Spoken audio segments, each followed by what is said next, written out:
आप सबका बहुत बहुत धन्यवाद।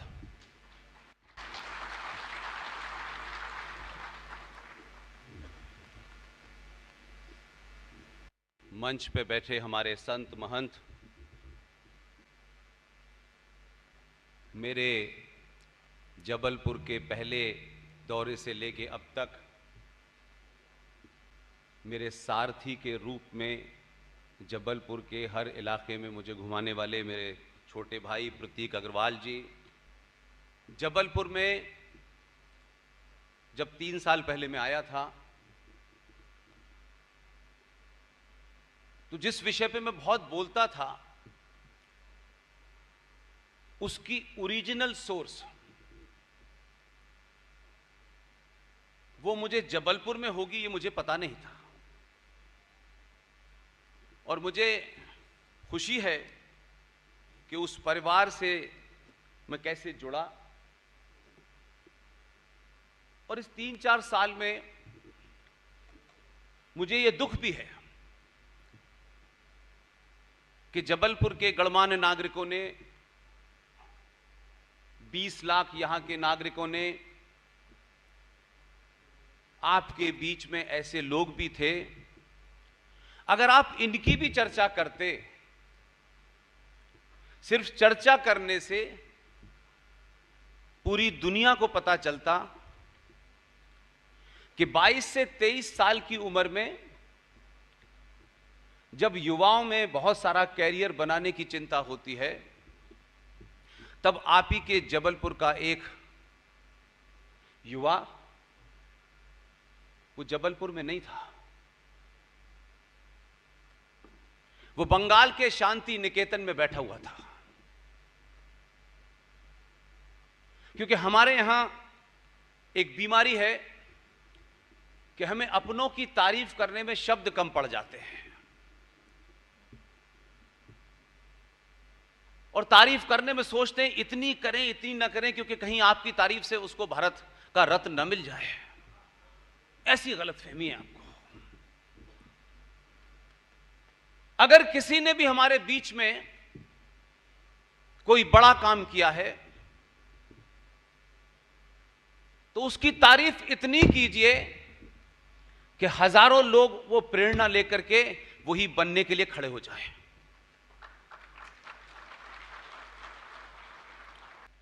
जबलपुर में एक ऐसी महान आत्मा, एक ऐसा परिवार भी रहता है जिसने आज से 70-72 साल पहले हम जैसे लोगों की कल्पना की होगी।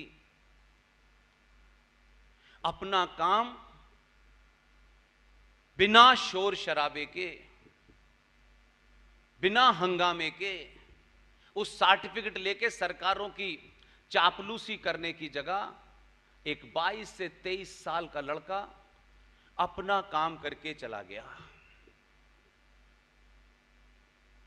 आज तक नहीं पता यह जबलपुर के लोगों को। यह छोटी मोटी घटना नहीं है। उन स्थितियों में जब लोग उनको थाली में सजा के दे रहे थे,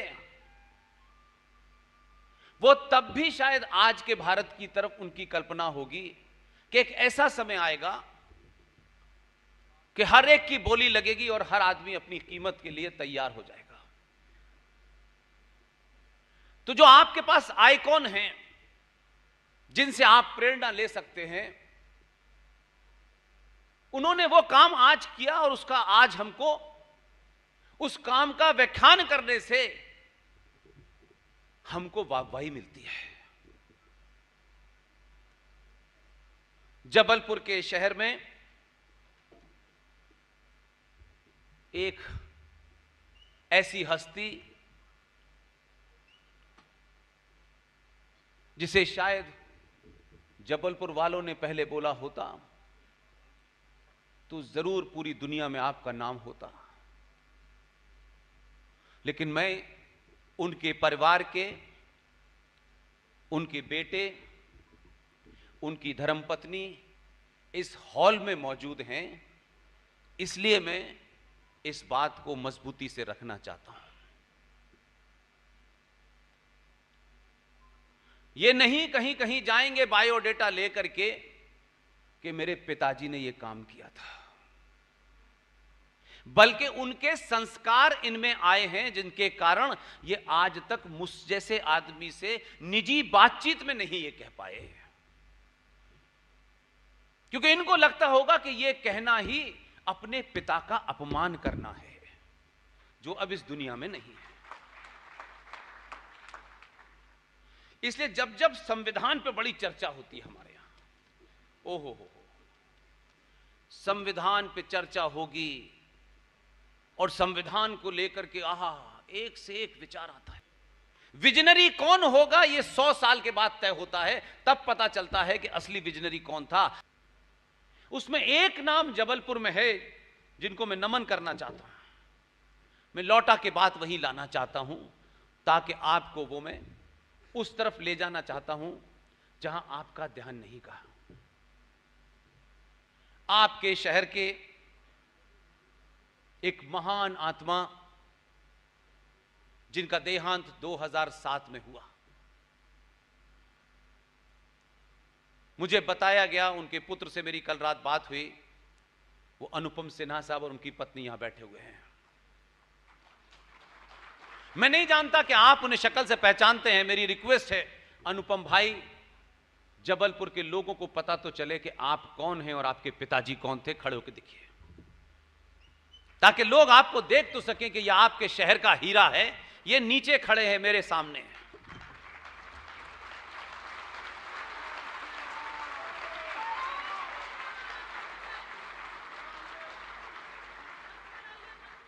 ये कौन है? अनुपम सिन्हा।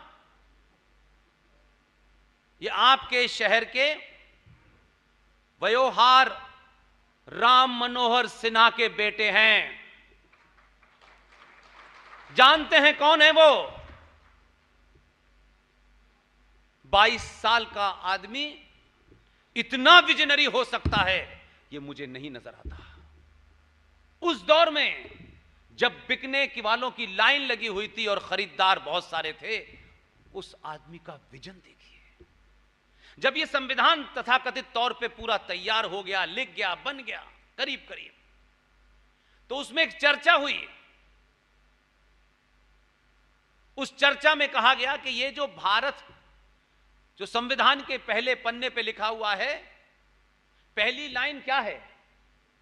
जब उसमें लिखा हुआ था इंडिया दैट इज भारत, तब एक 22 साल के लड़के को उसके गुरु ने यह काम सौंपा कि डॉक्टर राजेंद्र प्रसाद और उनके साथ भीमराव अंबेडकर जैसे लोग रहे होंगे, और यह बात हुई। उसमें बहुत निटी-गिटी में नहीं जाना चाहता, उसमें लंबा समय निकल जाएगा। एक रेफरेंस के लिए यहां तक मैं लाना चाहता हूं ताकि आपको पता चले कि इसमें इंडिया तो है लेकिन भारत नहीं है। तब उसमें चर्चा हुई और यह कहा गया कि इसमें चित्रों के माध्यम से हम भारत को स्थापित करेंगे। सोचिए, तो उस वक्त शांति निकेतन में एक बहुत बड़े आर्टिस्ट थे जो उस इंस्टीट्यूट के बॉस थे, और आपके शहर का 20-22 साल का एक बच्चा उस शांति निकेतन में ड्राइंग बनाते थे, स्केच बनाते थे। यह तय हुआ नंदलाल बोस के माध्यम से कि एक टीम बनाई जाए और भारत के संविधान को आप पढ़ें, कहां कहां उन्हें भारत में गुरुकुल कैसे थे, भारत की न्याय व्यवस्था कैसी थी, भारत के जो आइकॉन थे उस समय के, उनको चित्रों के रूप में भी डाला जा सकता है। तो चित्रों का काम नंदलाल बोस की एंडर में दिया गया, और उनके सबसे वो चतुर, शार्प और ओबीडियंट आर्टिस्ट थे। इसलिए करीब कोई 20 चित्र जबलपुर के उस पुत्र व्यवहार राम मनोहर सिन्हा ने बनाए।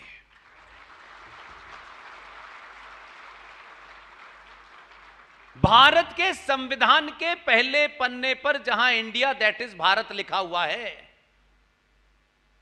अगर यह हमको 20 साल पहले भी पता चल जाता कि संविधान के पहले पन्ने पे क्या बना हुआ है।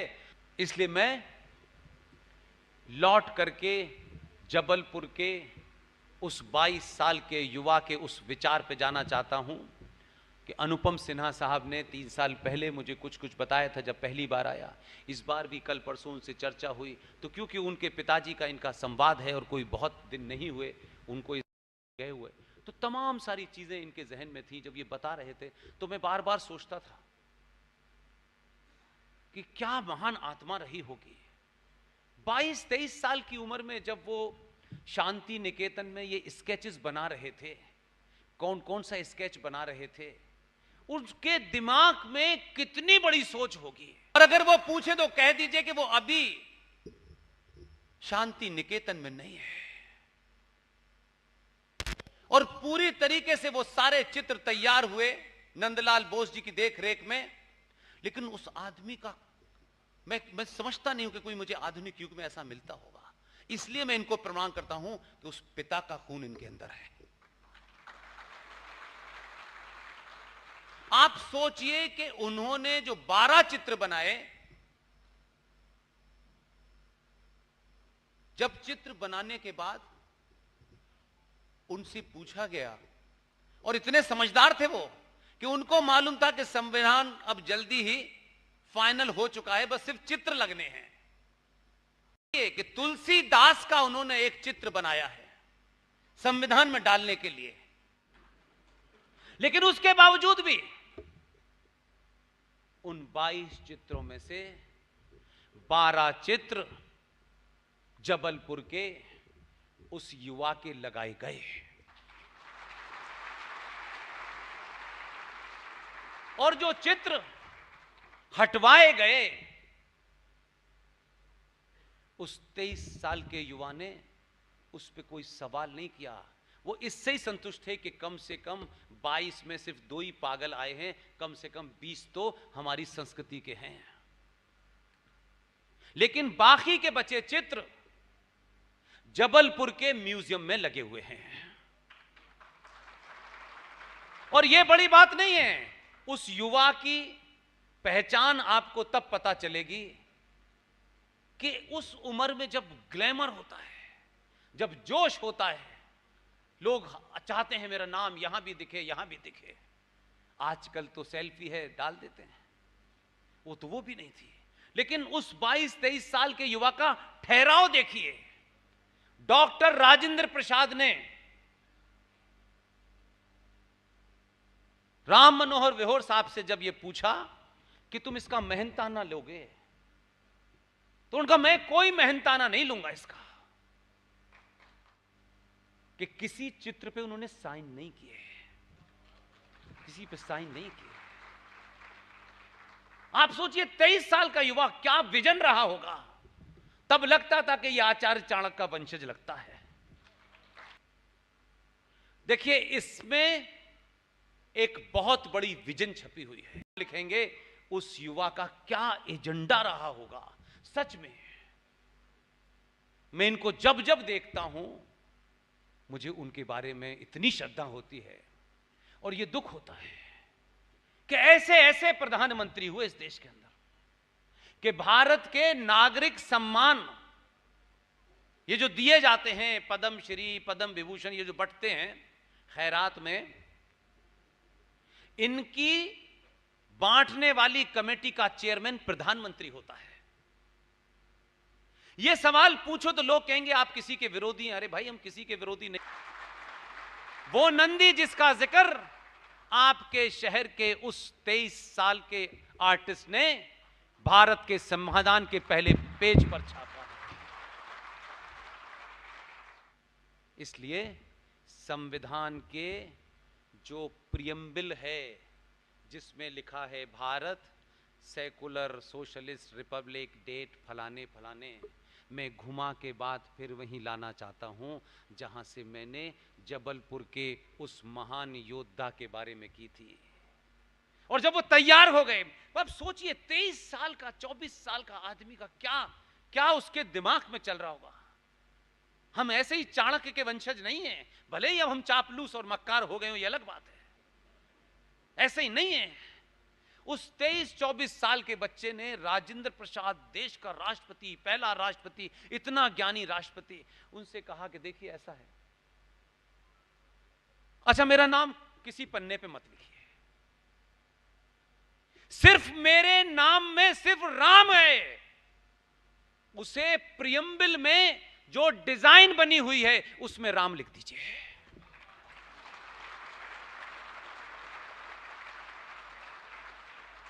और आप देखिए प्रियम्बल में राम लिख गया। अब ये वैसे ही लिखा रहता जैसे आपको पता नहीं होता, हजारों चीजें नहीं पता थी किसकी तफसीर वहां बन रही है। जिसको भेजा ना आपने, जो है गुजरात से मीठा खाना खाता है, खेकड़ा फाफड़ा, उनके तो खाने भी मिसाइल की तरह हैं। उस आदमी ने ऐसा, मैं बार बार कह रहा हूं, ये मेरे अंदर का भाव है, ये भाव आप में पैदा हो जाएगा तो अभी कुछ बड़े काम होने हैं। इसलिए कह रहा हूं, कैसे सत्ताएं, अगर राष्ट्र के प्रति समाज कमिटेड होता है तो सत्ता पे बैठने वाले पे ये दबाव कैसे होता है, तब वो क्या क्या सोचता है, और यही सोचता है। इसलिए उसने जब संसद भवन की बिल्डिंग का शिलान्यास हो रहा था, उसको पता था, ऐसे ही नहीं 2 साल से भौंक रहे थे, पहुंच गई कान में, मंगा लिया किसी के थ्रू उन्होंने। क्या कागज है भाई, ये कुछ लोग सड़कों पे चिल्ला रहे हैं, कागज पहुंच गया, उसने कुछ नहीं बताया। जो उनके काम करने वाले लोग हैं वो तमाम साइलेंट लोग हैं, फोटो नहीं खिंचवाते। 2 साल पहले गया था मैं गुड़गांव के उस आदमी के पास जिसने समुद्र मंथन से लेके संसद के अंदर की बहुत सारी मूर्तियां, उसने सब बता दिया था मुझे। उसने बस यही कहा, भाई साहब आपके मैं पैर छूता हूं क्योंकि मैं आपका बड़ा सम्मान करता हूं, लेकिन मैंने बता दिया है आपको, लेकिन आपको ये बताना नहीं है। मैंने कहा नहीं बताएंगे। आप सोचिए कि संसद भवन में जो पत्थर लगा इनॉग्रेशन के टाइम, उसने मालूम है क्या किया है? उसने कोई महान ऐसा काम किया है कि आप सोच ही नहीं सकते। जो संसद भवन के बाहर जहां इनॉग्रेशन किया गया, अभी तक पागलों को पता नहीं, मेरी आवाज सबसे समझ जाए तो ठीक है, अभी पता नहीं है पागलों को, इस पे एक नया स्यापा होगा। वो जो पत्थर है, उस पत्थर पे जो पहले वाले पेज पे डिजाइन किया, भारत के संविधान के प्रियम्बल की उसी डिजाइन पत्थर पे लगाई और दीवार में चिपका दी है, उस पे राम लिखा हुआ है।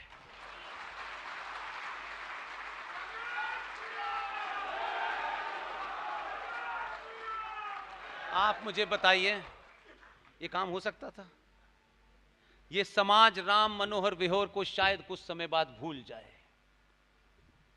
मैं जब तक जिंदा हूं भूलने नहीं दूंगा।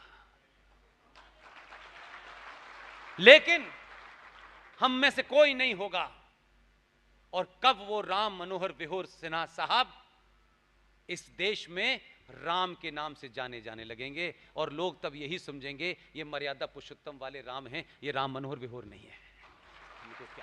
क्या फर्क पड़ता है राम मनोहर विहोर साहब के बच्चों को अगर उनके पिता के नाम को ही लोग राम समझ बैठे, क्योंकि राम का रहना जरूरी है, राम मनोहर विहोर का रहना जरूरी नहीं है। राम मनोहर विहोर को रहने के लिए जबलपुर से लेकर इस देश में जो जो लोग जानते हैं, उनको यह कहना चाहिए था कि आपके राज्य के लोग कल्चर मिनिस्टर रहे हैं, यह उनके हाथ में था। चाटुकारों दलालों का नाम प्रपोज करते हो जाकर के, कभी राम मनोहर विहोर का भी नाम प्रपोज करते कि इस प्रण बांकुरे ने भारत की सनातनी सभ्यता को 70 साल पहले पहचान लिया था। उनके चक्षु खोलने के लिए वो इतना बड़ा काम करके गया। यहां तो चोरों उचक्कों को भारत रत्न मिलता है, एक भारत रत्न राम मनोहर विहोर को भी मरणोपरांत देते।